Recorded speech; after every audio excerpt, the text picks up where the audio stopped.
This won't come as a surprise to probably anyone who watches this video and sees me in it, but I kind of like college football. I like college football a lot.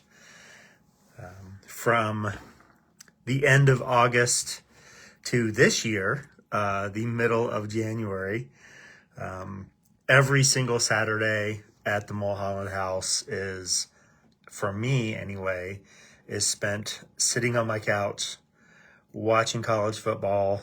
I don't just watch my team, who will remain unnamed, but I watch other teams. I just love watching college football. And one of the things I love about college football is you never know what's going to happen. This year in particular, I think of so many games that were decided like at the very end. I think of the games that went into overtime and double overtime or triple overtime, multiple overtimes. And like, you just never know.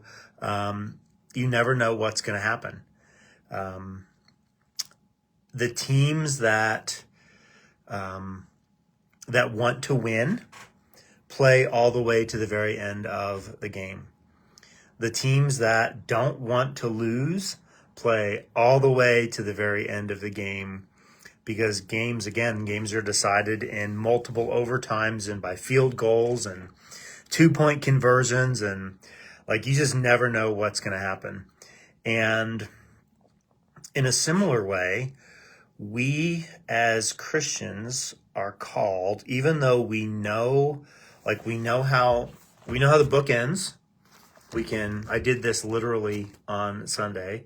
We can flip over to Revelation chapter 22, and we see that Jesus is on the throne, and believers are ruling and reigning for all eternity with him. And just because we know the end doesn't absolve us from our responsibility as Christians to live as Christians until the end. To put, and this is where like this kind of talk can sound a little dangerous for us, because we use words like put in effort, or phrases like put in effort. We use words like work, and none of that means that we are earning our salvation. And we have things to do. We have things that we're responsible for. We have actions and activities that as Christians we are called to do, regardless of the end of the story, regardless of the fact that Jesus has already won. We have work to do. We have things that we have to do.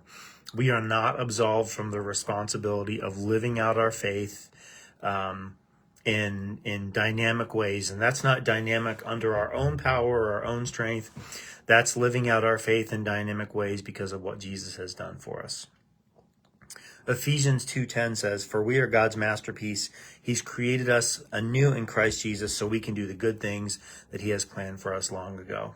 That's the work that we are called to do, regardless of the reality that God has already won, that Jesus has already won, that the victory is not just assured, but the victory is completed.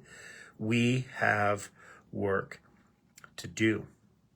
I think of the end of Daniel chapter 8, which is what we read this past week, how Daniel has this vision of victory, is really what it is.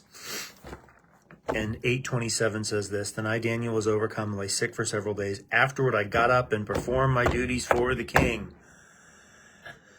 I just saw this vision. I just had this prophecy. I just had this dream, and God is victorious. All of the great, quote unquote, great kings and kingdoms of history are going to rise and fall, and God is going to sit in judgment, sorry for the rhyme, over them all. And I have work to do. You have work to do. If you're a Christian, you have work to do.